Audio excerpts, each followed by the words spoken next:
કચ્છમાં અચાનક ગરમી વધતા ભુજમાં તાપમાનનો પારો 45 ડિગ્રી નજીક પહોંચ્યો. સમગ્ર ગુજરાતમાં અનેક જગ્યાએ તાપમાન વધ્યું. દર વર્ષે જૂન જુલાઈમાં આવી કાળઝાળ ગરમી પડતી હોય છે, પરંતુ એપ્રિલની શરૂઆતમાં ગરમી વધતા કચ્છના લોકો બેહાલ બન્યા. ગ્લોબલ વોર્મિંગના કારણે દરેક સિઝનમાં વધારાનો બદલાવ થઈ રહ્યો છે. પ્રકૃતિને કરાતા નુકસાનની કિંમત ખૂબ જ મોંઘી પડે છે. વધારે પાણી પીવાનું, શરીર ઢાંકીને નીકળવાનું, ORS નો વધારે ઉપયોગ કરવાથી શરીરનું તાપમાન જળવાઈ રહે છે. હીટ સ્ટ્રોકની સંભાવનાઓ વધી. નમસ્કાર, આવાજ જનતા કી હું દતેશ ભાવસાર. આજે સમગ્ર ગુજરાતમાં તાપમાનનો પારો ખૂબ જ ઊંચો ગયો છે અને ખાસ કરીને જો ભુજ અને કચ્છની વાત કરવામાં આવે તો કચ્છમાં 44.8 ડિગ્રી એટલે 45 ડિગ્રી નજીક તાપમાન પહોંચ્યો છે. સામાન્યતઃ વાત કરીએ તો એપ્રિલ મહિનામાં આટલું તાપમાન હોવું એ બહુ જ ચિંતાનો વિષય છે.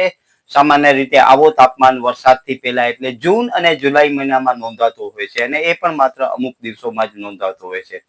પરંતુ એપ્રિલ મહિનાની શરૂઆતમાં જો 45 ડિગ્રીની નજીક તાપમાન પહોંચે છે તો એ આ કચ્છ અને સમગ્ર ગુજરાત માટે અને દેશ માટે પણ ચિંતાનો વિષય છે. ખાસ કરીને એ ચિંતાનો વિષય એટલા માટે છે કે ગ્લોબલ વોર્મિંગના કારણે દરેકે દરેક ઋતુઓમાં ફેરફાર થયો છે. આપણે જોયું છે કે શિયાળામાં પણ શરદી વધારે પડતી થઈ છે, ચોમાસામાં વરસાદ ઘણો થતો રહ્યો છે અને અમુક વિસ્તારોમાં ઓચિંતાનો મુશળધાર વરસાદ થાય છે. તો આ ગ્લોબલ વોર્મિંગના કારણે જે આ ઋતુચક્ર છે, ઋતુચક્રમાં ખૂબ જ ફેરફાર નોંધાયો છે અને એના કારણે આપણે ખૂબ જ મોટો નુકસાન થઈ રહ્યો છે. આજે ભુજના શહેરો સુમસાન બન્યા હતા અને જે રસ્તાઓ છે, રસ્તા ઉપર ખૂબ જ ઓછા લોકોની અવર જવર હતી.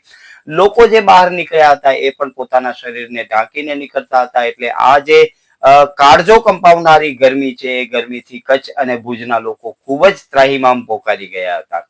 સૂરજદેવનો જે પ્રકોપ હતો એ આખા દિવસ દરમિયાન ચાલુ રહ્યો હતો અને મોડી સાંજ સુધી લોકોને રાહત ન મળતા લોકોએ બહુ જ ચિંતા અનુભવી હતી. આના બીજી બાજુ આપણે સિક્કાની બીજી બાજુ જોઈએ તો ખૂબ જ ચિંતાનો વિષય એ છે કે હાલમાં જ તમે તેલંગાણામાં જોવો છો કે કેટલા મોટા જંગલનો વિનાશ થઈ રહ્યો છે. આપણે આનાથી પહેલે અનેક જગ્યાએ એવું જોયું છે કે આપણે આપણા જંગલોને નષ્ટ કર્યા છે.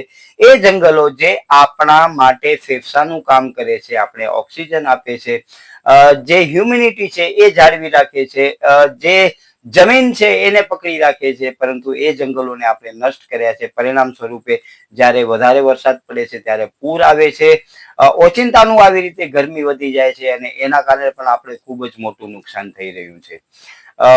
ખાસ કરીને કચ્છ જિલ્લાની વાત કરીએ તો કચ્છ જિલ્લામાં જ્યારે ગરમી વધે છે ત્યારે હીટ સ્ટ્રોકનો બહુ જ વધારે પ્રમાણ વધતો હોય છે, જેને આપણે સામાન્ય ભાષામાં લૂ લાગવી કહીએ છીએ. તો લૂ લાગવાથી અતીતમાં ઘણા બધા લોકોના મરણ થયા છે અને લૂ લાગવાથી એવી પણ લોકોને બીમારીઓ થઈ છે કે જેના કારણે એમને અન્ય બીમારીઓમાં ખૂબ જ મોટું નુકસાન થતું હોય છે.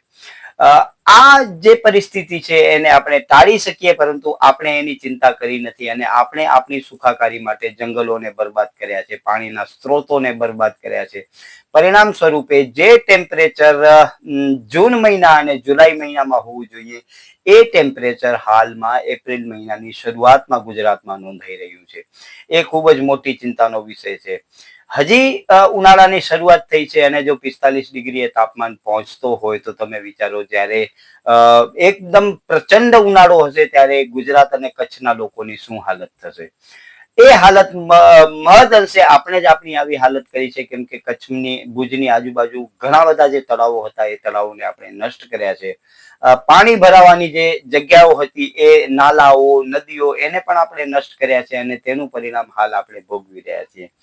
આ પરિણામ ભોગવવા છતાં પણ હજી આપણે નથી સુધર્યા અને ઘણી બધી જગ્યા એવી છે કે ત્યાં હાલમાં પણ જંગલો નષ્ટ કરવામાં આવે છે, તળાવો પણ નષ્ટ થઈ ગયા છે. એટલે આપણે માની લઈએ છીએ કે આ જે નુકસાન છે આપણે અમુક લોકો પોતાના અંગત સ્વાર્થ માટે પ્રકૃતિને કેટલું મોટું નુકસાન કરે છે એ આપણે કલ્પના પણ નથી કરી શકતા.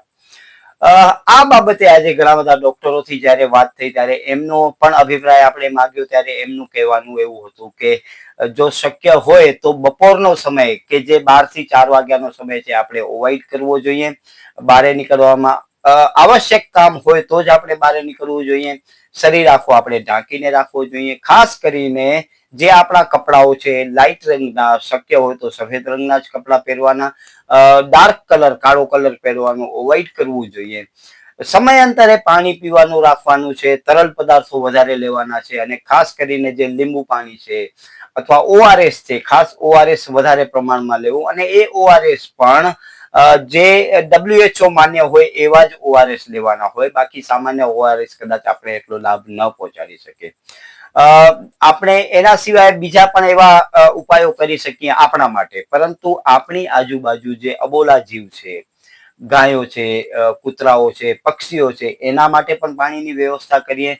જેના કારણે આપણે તો કદાચ પાણી મળી રહેશે, પરંતુ એ અબોલા જીવોને પાણી નહીં મળે અને એમના મરણ થશે. તો હું આપને એ પણ વિનંતી કરું છું કે તમારા ઘરની નજીક એવી વ્યવસ્થા પણ ગોઠવો કે જેના કારણે કૂતરાઓ છે, ગાયો છે, પક્ષીઓ છે એને પાણી મળી રહે અને આ કાળઝાળ ગરમીમાં તેઓ પોતાનું રક્ષણ કરી શકે. નમસ્કાર, આવાજ જનતા કી હું દતેશ ભાવસાર. તમને અમારી સ્ટોરી સારી લાગે તો લાઈક કરો, સારી ન લાગે તો અમને સૂચન આપો, પરંતુ સબસ્ક્રાઇબ કરજો જરૂર. નમસ્કાર.